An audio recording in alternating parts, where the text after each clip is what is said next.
বন্ধুসকল আপোনালোক আটাইকে মোৰ চেনেল শ্ৰী বৰচামাত স্বাগতম জনাইছোঁ। আজি মই আপোনালোকৰ বাবে তৰা মাছৰ এটি সৰু গল্প লৈ আহিছোঁ।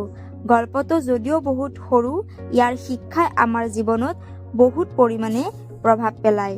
তেতিয়াহ'লে পলম নকৰি আহকচোন আৰম্ভ কৰোঁ। এদিনাখন পুৱা এটা নিস্তব্ধ সমুদ্ৰৰ উপকূলত এজন মানুহ ঘূৰি আছিল আৰু তেওঁৰ চকুত পৰিল এজন ল'ৰা, যি শিপাই শিপাই কিছু তুলি লৈ পানীত দলিয়াই আছিল। মানুহজনে ল'ৰাজনৰ ওচৰ চাপিল আৰু সুধিলে, তুমি এইবোৰ কি কৰি আছা? ল'ৰাজনে উত্তৰ দিলে, তৰা মাছবোৰ উপকূলত উঠি আহিছে। যদি সূৰ্যৰ কিৰণত সিহঁত শুকাই পৰে তেতিয়াহ'লে সিহঁত মৰি থাকিব। সেইবাবে মই সিহঁতক সাগৰৰ পিনে ঘূৰাই দি আছো যাতে সিহঁত বাচি যায়। মানুহজনে উপকূলৰ চাৰিওপিনে চকু মেলি চালে।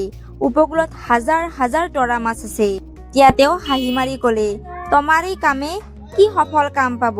তোমাৰ দৰে এজন ল'ৰাই এই গোটেই সাগৰৰ তৰা মাছবোৰৰ জীৱন ৰক্ষা কৰিব নোৱাৰিবা।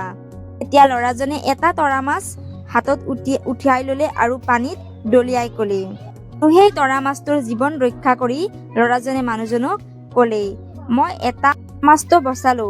অৰ্থাৎ মই ক'বলৈ বিচাৰিছো, যিকোনো ক্ষুদ্ৰ দয়া বা সহায়ৰ কাম বেছি মূল্যৱান। আমি হাজাৰ হাজাৰ বা সকলোৰে জীৱন উদ্ধাৰ কৰিব, ৰক্ষা কৰিব নোৱাৰিব পাৰোঁ, কিন্তু এজনৰো পাৰোঁ যদি, আৰু সেইফালে যদি আমি আমাৰ পদক্ষেপ আগবঢ়াওঁ, সেইটো বহুত যথেষ্ট। এই সৰু পৰিৱৰ্তনটোৱে বহুত বেছি মূল্যৱান হয়। সঁচাকৈ বন্ধুসকল, কাহিনীটো শুনি কেনেকুৱা পালে মোক কমেণ্টত জনাব আৰু মোৰ চেনেলটোক ছাবস্ক্ৰাইব কৰিবলৈ নাপাহৰিব। ৰাধে ৰাধে।